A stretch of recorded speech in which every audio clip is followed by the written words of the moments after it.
I'm your host of the Most Welcome 23. You're joining me for a short, honest review of Captain Marvel. By the way, the first part will have no spoilers whatsoever, just summary, review, feelings, and a score. We'll cut to an outro, and the second part, which will be in this video as well, will have the spoilers. So let's go ahead and jump right into it. So, pretty much Captain Marvel, should you see it, is it a film that is pertinent, you must see before Endgame? No, it's not. It's something that has it doesn't fill any holes or anything. It's a very lukewarm origin story for a character that is coming in to Endgame. That's not really a spoiler at this point. It's again, it's very lukewarm. This movie started out good, pacing was great up there, and then quickly went down. At the end of the movie, it quickly picked back up. And there was no waves in the middle. It was just, there were moments of silence, moments of buddy cop, which carried it. Samuel L. Jackson, of course, being the legendary actor he is, carrying it with class, and just doing what he does best. And the cat even was, had a few moments. It wasn't overplayed. It was just done right. It was just perfect, but it just felt kind of shallow there in the middle of the movie. And the middle of the movie lasted sizably long. So, without biasness or anything, I give the movie a solid 7 out of 10. It's something that, unless you have some free time and you'd want to throw, money at going and seeing it, I would say go for it. However, if it's something that you're like, hey, I don't really have the free time, I'm waiting till Endgame, I would wait till Endgame, and I would maybe go see this on a discount theater or maybe DVD online something. And I would not pay full price. That's my personal thing. I'm very picky. Out of all the 20 plus Marvel films that there has been, I have maybe 6. So I am very picky when it comes to my collections or things that I need to be able to sit here and say, you know what, I'm in the mood for this. I'm gonna go watch it because it's something that's an awesome movie. 5, by the way, is the average for most movies. Giving it a 7 is generous. Again, it was because of Samuel and the action at the beginning and the end that allows it, the little buddy cop humor, things like that, that allow it to be a 7. People who gave it a 1 or a 10, I think that's just right now the two battling it out, and I'm not really surprised why some sites have completely removed a lot of troll accounts on at least one spectrum, but I believe they need to do it on both. So without going into further details or spoilers or things like that, let's go ahead and dive right into that outro. Thanks for watching, and spoilers will be right back.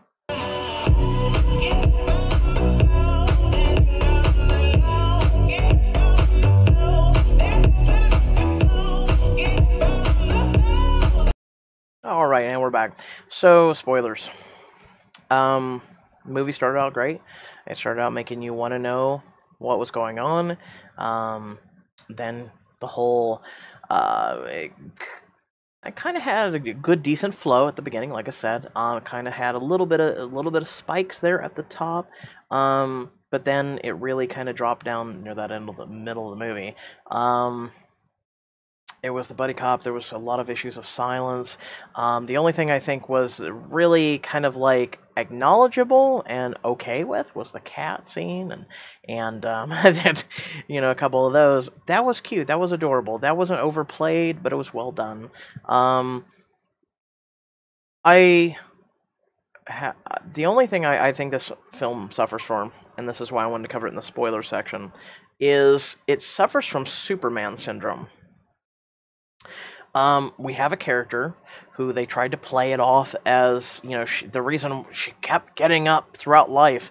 And I say Superman syndrome because, I can see, and a lot of other people are worried about this, and it's something that I was worried about, from even just the mentioning of Captain Marvel, was she's basically the equivalent of Superman, even having the ability to now, fly in space without any breathing apparatus or anything whatsoever. She's able to move at the speed of light, apparently. She's without ships or anything. She's just able to get here and there in no time at all. There was even a few remarks online that I just kind of just gazed at the headline about Nick Fury confirming that she's able to just go from one place to another, like instant transmission for the anime fans. And it's just something that she's this all-knowing, all-powerful character, in which I kind of hope they have that already, presumptuousness going into Endgame, and I'm just hoping that Thanos just punches her once and knocks her out. I just kind of hope that. Um, or at least knocks her down and lets her realize, like, holy shit, this guy is no joke, and she has to maybe reevaluate her strategy for maybe throwing herself at Thanos, because she's gonna be like, Star Lord, or she's gonna be like one of those people who thinks that their butt weighs a ton and they're gonna throw themselves at Thanos, and it's gonna go forward and be cool and handled, and it's not gonna play that way. Thanos, in and of itself, was already a very strong character in this movie. We've got her taking on 20, very strong, super powered, individuals, with her hands bound. And then at the end of the movie, she's got this special task force that was Ronan's, right hand group of people, and that she's just taking them all out, just without even blinking and having fun. And she just seemed like all of a sudden she has complete and utter control over powers, even though up until that moment she had no control over powers whatsoever. And I get it, they had the dampening thing and everything, but for that whole time she didn't even know the extent of her powers, and it was like all of a sudden when she flipped the switch by taking the thing out that was a mutant, and that's basically the best way to put it, is mutant dampening technology, because she got powered up by the Tesseract, and that whole technology and everything when the core exploded. Um, you know, she got that power because she absorbed, and it fused with her, and it went and went all the way down to her whole biological matter and DNA and atoms and the whole nine yards. So she absorbed that power. That was one of the very reasons that the supreme being and intellect kept her around, as well as the crew and Ronan, was kept her around because of that. And I'm sure Thanos knows of Captain Marvel, at least through the grapevine. I mean, she went and she was fighting, according to the end of the movie, she went and was going to bring justice and stop, after killing for 6 years, for Ronan and that whole chain of command. Because remember, Ronan served Thanos and the whole nine yards, so they served the chains. She was probably going after Thanos and whoever else was involved, for killing all those people for that long. So one can only speculate that, oh man, Earth's mightiest defender is gone. Perfect time to go. She's over here. I'm gonna go screw with Earth. And I'm really surprised that, I mean, for the point of plot, Nick Fury waited that long until right when Thanos went, that he summoned Captain Marvel. And it was just really weird, because this is a guy who, if they had any clue on what's going on whatsoever with the Avengers and the whole fighting for the Earth and what was going on over in Wakanda, and things like that, he should have summoned her like before that. Like, we were getting to the oh crap point. Um, it's just very interesting how everything has played out. Again, I feel like she's gonna show up and be like that Superman complex or syndrome, as I say. And I kind of hope not. I kind of hope this is something that, again, they would have beat Thanos had it not been for Quill. I mean, yes, will she make a difference? Hopefully. Hopefully she gets her butt kicked at least once to learn, well, I'm not as strong as I thought. There are beings out there stronger, and this guy's got the Infinity Stones. This guy has power. While he doesn't have the gauntlet, we don't know if he's still able to utilize them one at a time. Remember, he can still utilize them. Just can't utilize all of them at once. So he could still wear something or have them on him, that basically would not... He just wouldn't be able to do this again. That's the only thing that's limited to the stones. So he could literally, maybe, hey, here, you can hold a stone. Or, I mean, he does have the power to make the stones float and everything. Doctor Strange had the same power, and other people have had the same power, and then some people can hold them. And I don't see why not Thanos couldn't just hold at least a couple at a time. Like fling one into his hand, pick it up, and just, if you're going to be super powered, I'll beat you with the strength you're using me. That's one of the stone's very powers. And for her, especially since she is strength and energy, two stones right there will defeat her without even blinking. So, you know, again, I kind of hope Thanos. She went out into the galaxy. She went out there thinking she's a bamf. I kind of hope Thanos. And again, this is kind of like speculation slash spoilers. You kind of bounce one another around. That's why we're having this discussion. But at the end of the movie, with Ronan, um, so they were going to bombard the planet. Clearly, Ronan didn't have any powers. He didn't have an Infinity Stone at the time, in his mace or anything. So of course he got the hell out of there, which was smart. And I'm sure he told Thanos or his overlords, and it went up the chain of command that here's this super powerful being on C-53 that just defeated all the bombardment on this planet, and that they are a threat. Basically, in a way, Captain Marvel put Earth on the map, for entities and whatnot to come to this planet. So while other people, for instance, Robert Downey Jr. and whatnot, and Nick Fury, and well, Nick Fury was more or less trying to get ready for it, but some of the other people thought they had brought this to Earth, and they didn't. If anything, this was the whole events of Captain Marvel. That's one of the reasons why I gave it a 7 out of 10, because when you have to look at it from those standpoints and that spectrum, and along the line of chain of events, and then you're going back before other things, and it's like, okay, so this delves back a little bit further, back in the 80s and 90s. I did like the 90s nostalgia. That was fine. I grew up in the 80s and 90s, so of course I was all for that. Never was much for the Fonz, though. That was not something I really tuned into. You would have been better off doing like Gremlins or something to get my. And then the music was good. I'm surprised they really didn't do the Macarena. I don't think they did the Macarena. They did a lot of the other songs about female singing and empowerment, or at least something along those lines. I feel like that's where a lot of the soundtrack went. But 90s nostalgia. I think that's what a lot of people are going in there for, because that's what happened with Guardians of the Galaxy. You went in there from the nostalgia. The music and soundtrack was fabulous, and it was cool. And there was the nostalgia there too with Guardians of the Galaxy, and then you've got the same. In a way, it kind of helps get a point, for these movies, to bring that nostalgia and then play it throughout the movie and things like that. In a way, it helps with that. So I think that's it for spoilers. If anybody wants to talk about anything in the comment section below, um, feel free to. Just do keep in mind. Just put like a spoilers in caps or something above what you're about to say, so people kind of avoid it.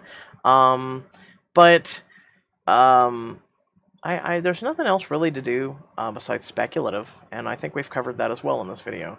Again, I'm a huge Marvel fan. I'm a huge comic book fan. I love heroes. I love DC. I love Marvel. They're the things I grew up with. They're the things I escaped from, the things I was going through as a kid. To at least be like, wow, people, and some of the stories of heroes getting, oppressed and beat up and things like that.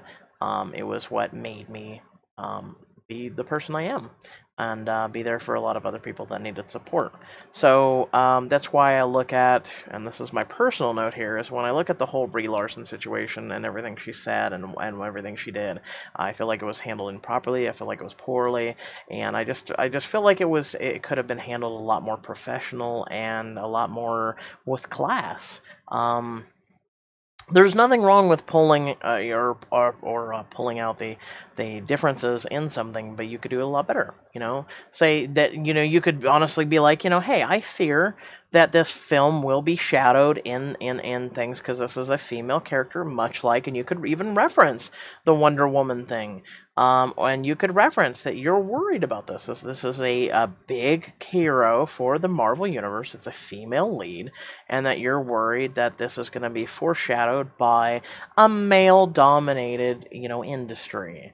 And that right there, that's very classy. It's very professional. And then someone could have said, could you go ahead and elaborate or something on that? And you could have said, well, for instance, there was a recent, thing came out or an article or something that said, right now just alone in the critic industry, that 65% of all, of critics are white men. And that could have just, you would be stating a thing. You wouldn't have to recant it. You wouldn't have to apologize. Just stating a statistic. It's a fact. That right there would have been just beautiful, and it would have been perfect. It would have been handled elegantly and professionally. And I know it's not kind of nitpicking at this point, and it's something that it really doesn't affect me. But you know, I just it does, because it affects everybody when something like this is said. I'd rather someone, say, I want women, and I'm saying this from my perspective, I want women in all fields. I want more women in more fields. I want more professional women. I want people to be, I like a woman with class. I like a woman with sass, but I also like a woman with class. And I want a powerful woman. I want a woman who is going to stand up for what she believes in. I'm going to, but while doing it while, also being professional and classy. Again, I can't harp on enough of that. There's two main things that we seem to be losing in this humanity, not just this industry, this humanity. I'm again, I grew up in the 80s and 90s, and I love a woman who, wore, the attire of that time. I'm not all about, skimpy and revealing outfits and or anything like that, unless you're, in private or something to make your mate, who you're at the time with, go things like that. I'm more of a chivalry, modest, things like that. I'm just someone who not doesn't sit there and I'm like, ooh, boobies. I think with this, and even when this needs blood flow, I am still in full control of this. It's one of the reasons why I fight for things that I do. You'll never see scandals around me for things like that.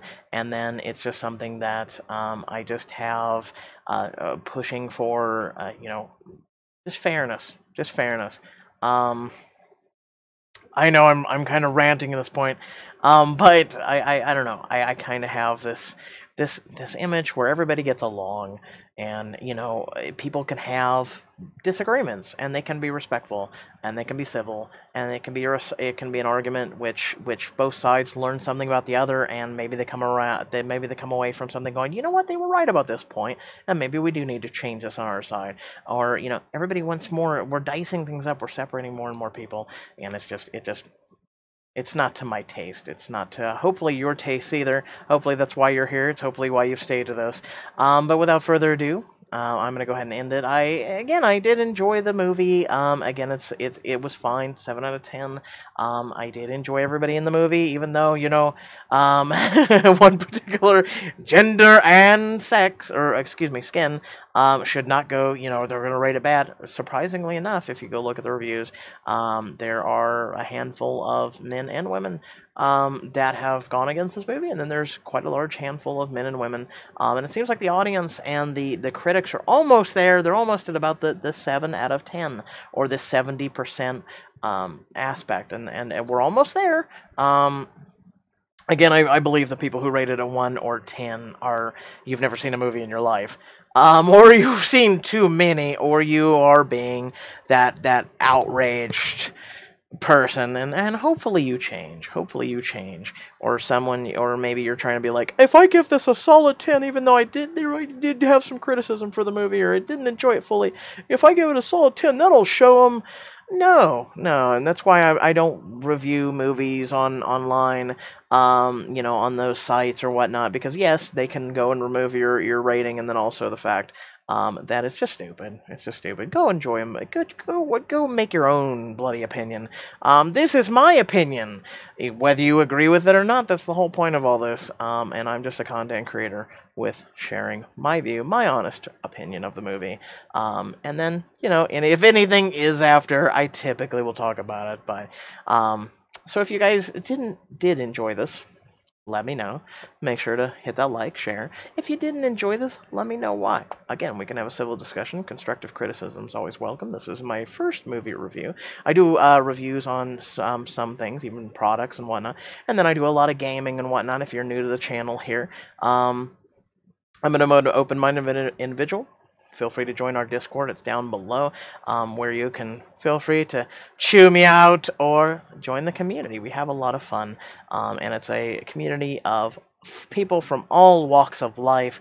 That's what I want my community to be, and if anything, that's what I want the world to be. It's more open-minded and open-hearted individuals with common decency, common sense, intelligence, and a whole lot more. But without further ado, time for you to meet that outro, but a little bit longer this time.